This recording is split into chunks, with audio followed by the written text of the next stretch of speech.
اپنے باپ سے الگ ہونا پڑ رہا تھا۔ انہوں جو سارے دنیا کے گناہ اپنے کندھوں پہ اٹھانے جا رہے تھے، اس کے وجہ سے ان کو اپنے باپ سے الگ ہونا پڑ رہا تھا۔ یہ تکلیف ان کے دل و دماغ میں حد سے زیادہ آ رہی تھی۔ یہ ہوگا اگر ہم آیت 51 سے 53 میں دیکھیں گے تو یہاں مسیح جدائی کے بارے میں بات کرتے ہیں، اور واقعے میں یہ سچ ہے۔ تھوڑی دیر کے لیے سمجھو، ایک گھر میں ایک جنا مسیح پہ ایمان لاتا ہے تو وہ گھر میں جتنے لوگ رہیں گے اس کے خلاف ہو جائیں گے، ہے نا؟ کیونکہ گھر والے یہ چاہیں گے کہ جس مذہب میں انہوں پیدا ہوئے ہیں وہ مذہب میں ان لوگاں قائم رہنا۔ تو مسیح اگر گھر کے ایک جنے کے دل میں داخل ہوئے ہیں بولے تو یہ پکی بات ہے کہ سارے گھر والے اس کے خلاف ہو جائیں گے، تو وہ گھر میں امن اور چین نہ رہیں گا۔ کیسا رہ سکتا امن اور چین، ہے نا؟ یہ بات کو مد نظر رکھتے ہوئے مسیح ہم کو یہ بتانا چاہ رہے ہیں کہ انہوں زمین پہ صلح کرانے کے لیے نہیں بلکہ جدائی کرانے کے لیے آئے ہیں۔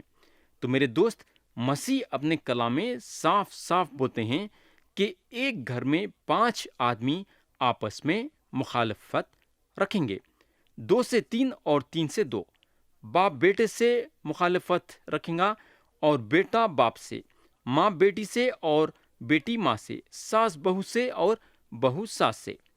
پیارے بھائی بہن، مسیح میں ایک خوبی یہ تھی کہ جو بھی انہوں بولتے تھے صاف صاف بول دیتے تھے، تاکہ لوگاں زبردستی کے ساتھ ان پہ ایمان نہیں لانا بلکہ اپنی مرضی کے ساتھ اپنا دل کھول کے ان پہ ایمان لانا۔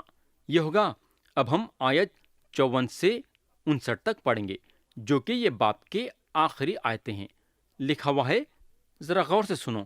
پھر اس نے لوگوں سے بھی کہا کہ جب بادل کو پچھم سے اٹھتے دیکھتے ہو تو فوراً کہتے ہو کہ میں برسے گا، اور ایسا ہی ہوتا ہے۔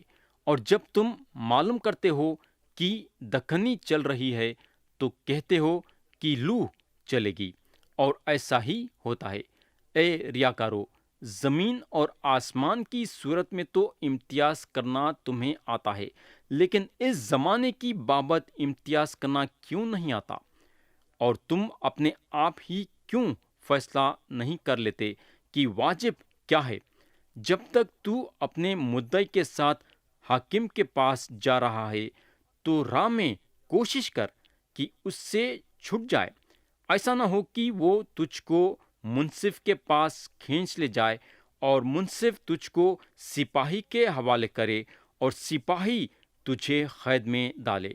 میں تجھ سے کہتا ہوں کہ جب تک تو دمڑی دمڑی ادا نہ کر دے گا وہاں سے ہرگز نہ چھوٹے گا۔ پیارے بھائی بہن، اگر ہم غور کریں گے تو ہم کو معلوم ہوگا کہ شروع سے انسان اپنے پیٹ کے کھادگی کے لیے کھیتی باڑی پہ بھروسہ رکھتا ہے۔ انہیں یہ بات جانتا کہ اگر کھیتی باڑی نہیں ہوگی تو انہیں زندہ نہیں رہ سکتا۔ تو کسان جو ہے بارش اور دھوپ کا انتظار کرتا ہے۔ زمین کو بارش کی بھی ضرورت ہے اور دھوپ کی بھی، اور یہاں کسان کھیتی باڑی کرنے سے اس کا تجربہ موسم کو پرکھنے میں اتنا بڑھ جاتا ہے کہ انہیں بتا سکتا ہے کہ کب بارش ہوگی اور کیسی بارش ہوگی وغیرہ وغیرہ۔ مگر افسوس کی بات یہ تھی کہ لوگ موسم کو تو پرکھ لیتے تھے مگر خدا کے بادشاہت پرکھنے میں ان میں کمی تھی۔ مسیح کا مطلب یہ تھا کہ ان لوگاں خدا کے بادشاہت کے آنے کے بارے میں پرکھنے کی کوشش کرنا۔ مسیح ان لوگوں کو یہ بتانا چاہتے تھے کہ یہ زمانے میں جو لڑائی جھگڑے دنگے فسادیں ہو رہے ہیں اس کے ذریعے سے جان لینا کہ خدا کی بادشاہت نزدیک ہے۔ تو پیارے بھائی اور بہن، یہاں ختم ہوا لوقا کی انجیل کا 12واں باب، اور ہم بہت سارے باتیں سیکھے، ہے نا؟ مگر اب سوال یہ پیدا ہوتا ہے کہ یہ باب 12 کے 59 آیتوں کے ذریعے سے خدا ہم سے کیا چاہتا ہے؟ خدا ہم سے یہ چاہتا ہے کہ ہم اس کے ساتھ ذاتی طور سے رشتہ قائم کر کے ہمیشہ کی زندگی حاصل کرنا۔ اب سوال یہ پیدا ہوتا ہے کہ ہم کس وقت خدا کے ساتھ ذاتی طور سے رشتہ قائم کر سکتے ہیں۔ ہم اس وقت خدا کے ساتھ ذاتی طور سے رشتہ قائم کر سکتے ہیں جب ہمارے گناہ معاف ہوں گے۔ ایک گنہگار کی حیثیت سے ہم ایک پاک خدا کے ساتھ رشتہ قائم نہیں کر سکتے۔ تو اب سوال یہ پیدا ہوتا ہے کہ خدا کون سا راستہ نکالا جس پہ چلنے سے ہمارے گناہ معاف ہوتے ہیں؟ میرے بھائی، وہ راستہ ہے یسوع مسیح، جو 2000 سال پہلے ایک انسان بن کے یہ زمین پہ آئے اور ہر ایک انسان کے گناہ کی پوری قیمت چکائے، صلیب پہ اپنی جان دے کے۔ ان پہ ایمان لانے سے ہمارے گناہ معاف ہوتے ہیں اور ہم خدا کے ساتھ ذاتی طور سے رشتہ قائم کرنے کے ذریعے سے روحانی زندگی یعنی کہ ہمیشہ کی زندگی حاصل کرتے ہیں۔ تو پیارے بھائی اور بہن، کیا آپ یسوع مسیح پہ ایمان لا کے گناہوں کی معافی حاصل کر کے خدا کے ساتھ ذاتی طور سے رشتہ قائم کر کے ہمیشہ کی زندگی حاصل کرنا چاہیں گے کیا؟ مرضی آپ کی ہے اور فیصلہ آپ کا ہے۔ خدا ہم سب کو آج کے کلام کے ذریعے سے برکت دے۔ یسوع مسیح کے نام سے آمین۔